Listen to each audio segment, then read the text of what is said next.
What is the key to being a superhost? What is the key to getting great reviews on Airbnb? I will share with you one gigantic tip that has helped me run a successful Airbnb for more than 10 years. I do that in half of the duplex where I live in half and I rent out the other half on Airbnb. That's called a hosted Airbnb. I'm on hand. I meet them sometimes. I don't always meet them. So, on to that tip. That tip is Maslow's hierarchy of human needs. That is a big concept. Airbnb's success can be attributed to Maslow's hierarchy. Chip Conley came in and led the hospitality effort where Airbnb was defining what is it that will make Airbnb a place that people will want to stay, that people will want to become hosts for. You might be thinking now, this is ridiculous. I'm not a psychologist. I don't care about a hierarchy of needs. By the way, that was developed by Abraham Maslow, a psychologist. Hold on a minute, because what you are about to learn is an amazing concept that you can apply in your own life and that you will see how it works when you stay as a guest at an Airbnb or a hotel. First, I've created an Airbnb planner that you're welcome to download that has some of the concepts that we'll cover in this pretty short video. You can contact me if you have any questions or want tips or even want a link to my Amazon list where I have all the things I use to provision my Airbnbs. At the very basic level, we have our survival needs. Have you ever gotten somewhere and not had toilet paper? Been dying of thirst, and you're like, I don't care if I could win the lottery, I just need something to drink. Or that you're about to fall asleep and all you want is sleep, or you're hungry. Those are all the basic needs that we need to fulfill before we care about anything else. The next level is success, which is a kind of a grouping of once you have all your basic needs met, you can socialize, you could think about other people, you want to hang out. And then at the top level is self-actualization, which is achieving your higher potential. I'll launch a few examples of how that applies to Airbnbs. First, this is the most important thing you have to nail with your Airbnb. It has to have an accurate description. I've been places where they left out key details and I arrived and felt like I was in an area that I was at risk. And they said to me, well, you should have asked what the area was like. You need good directions, how to get in, make sure the house access works, provide a comfortable sleep, water, coffee. I cannot say coffee enough times. Coffee drinkers, that's everything. Last week, my friends paid a pretty penny at a place. No coffee maker in the middle of nowhere. They said the machine had broken. They didn't say, oh, we should have replaced it. Coffee is everything to coffee drinkers. Outlets. Can you imagine getting somewhere and you're trying to sleep or you're trying to work and there aren't adequate outlets or electricity to charge your devices? It's a modern thing, but it really is survival, right? And some people say to me, do you have Wi-Fi at your place? And I'm thinking, you would pay this much for a place that doesn't have Wi-Fi? I'm like, yeah, pretty much, I need to breathe. So yes, there's Wi-Fi. Stuff like soap, toilet paper, which I already mentioned.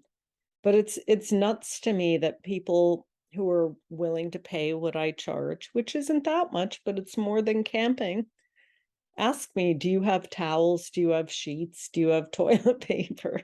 I'm like, yes. What I always make sure to do is, are you coming in late? I'll make sure to turn the lights on. Are you coming in at midnight? Do you want me to pick up some food and have it in the freezer, a frozen pizza or something? Those are the things that will help you fulfill a guest's basic needs. Thinking about what you want guests to say is a great way to plan your Airbnb. These are just a few little snippets of reviews people have left me: clean, comfortable, easy to communicate with, all of those things that can set you at ease. Next, love, belonging, esteem. You go to a place, you meet the host, you feel like I belong, they're welcoming me. Maybe you have a family gathering and it's a place that connects you. Going back to those basic needs, if you're hungry, if you're thirsty, if you can't get a good night's sleep, people are going to be grumpy. They won't be as engaged and excited about the opportunity to go to that next level in Maslow's hierarchy. So again, you need to fulfill those basic needs. And then depending on what kind of experience you're providing, know how you will help guests fulfill these next needs. Interestingly, at my place, I can hear sound below. So while I welcome guests to be there, I have learned I need to say, this is not an event space. It is not your office where you have all your coworkers come. It's not somewhere where your entire extended family can come every night for dinners. You can't underestimate what guests might assume. That is something else I had learned. You need to be super clear. Self-actualization.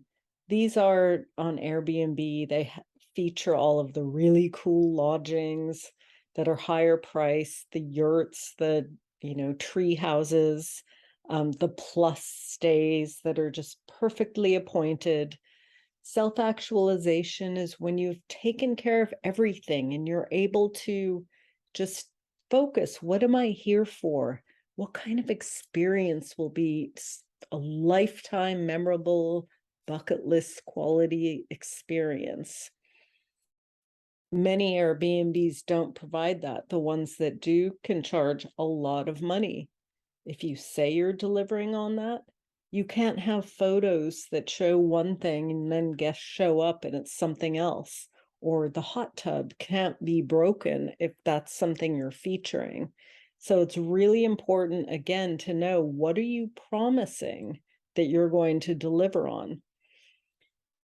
One thing you'll see in that download is a little way to start planning based on the location of your place, the size of it, what you're willing to do, to kind of outline what kind of experience do you want to provide. It's very important to under-promise and over-deliver. People arrive at my place and they say, wow, it's so much bigger than I thought, and it's so much quieter than I expected for such a convenient location. Yeah, that's a humble brag.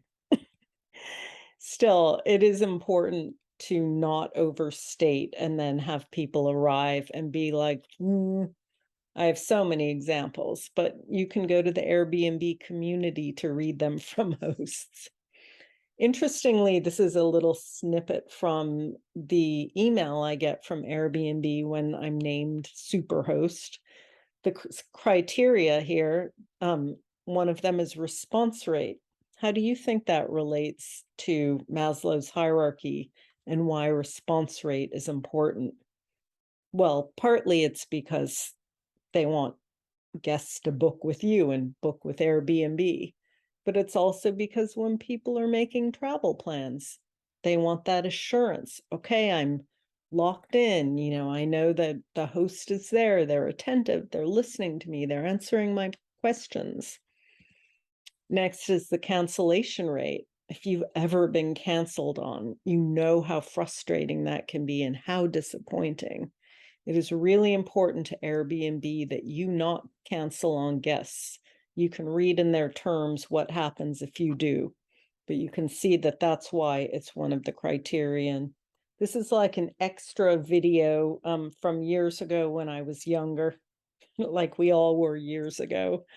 Um, and I just wanted to illustrate, if you feel like continuing to watch, what my place is like and what I want to provide is a place that's, my listing is accurate. When you book with me, it's reliable, it's comfortable, it's a good value. It's definitely not the most expensive in the neighborhood. And you get a lot, like I just say, bring your suitcase when people ask, do I need to bring coffee? Do I need to bring a cup or plates? I'm like, no, it's pretty much like an apartment, fully furnished, ready to go. Bring your suitcase. So, go ahead and download that Airbnb planner if you like, and I will just keep playing this little video of myself in case you feel like continuing to watch. I'm happy to provide any tips or thoughts and welcome your constructive feedback. Thank you. And heirlooms from my parents' travels around the world. It's so cozy up here. And on this day, it's actually raining, and it's about 9 in the morning, and you can see how light it is. It's so nice for working. I've got full cable, and sometimes people ask if I have Wi-Fi, and I'm like, I also have oxygen. So I'm really into living comfortably and beautifully, and I appreciate old things. And the people who've loved living here are generally like easygoing and into food and into traveling and meeting new people. And that's what I love about Airbnb. I was into couch surfing well before Airbnb existed. And I just love meeting people from all different walks of life. I'm an author, I've been in business, I'm really into food. I know tons of culinary travel people and experiences and can give you a tour and take you to all sorts of cool classes. I think this wall in here in the laundry room where I have a brand new washer represents me, Sunset Magazine, and a bag from a coffee roaster from Green Beans. Here's the back room, which kind of the back room has been improved since. Anyway, I just cleaned the carpets. Okay, that was embarrassing. Yeah, I've made upgrades along the way so that I feel good about people coming to my place. One of the most magical things about Airbnb being part of your house is if you think like the guest and if you clean like a guest, you will clean like you never have in your own house. You see every little speck of dust and every little wrinkle and every little stain, and just pretending that you're a guest and thinking, what would I want?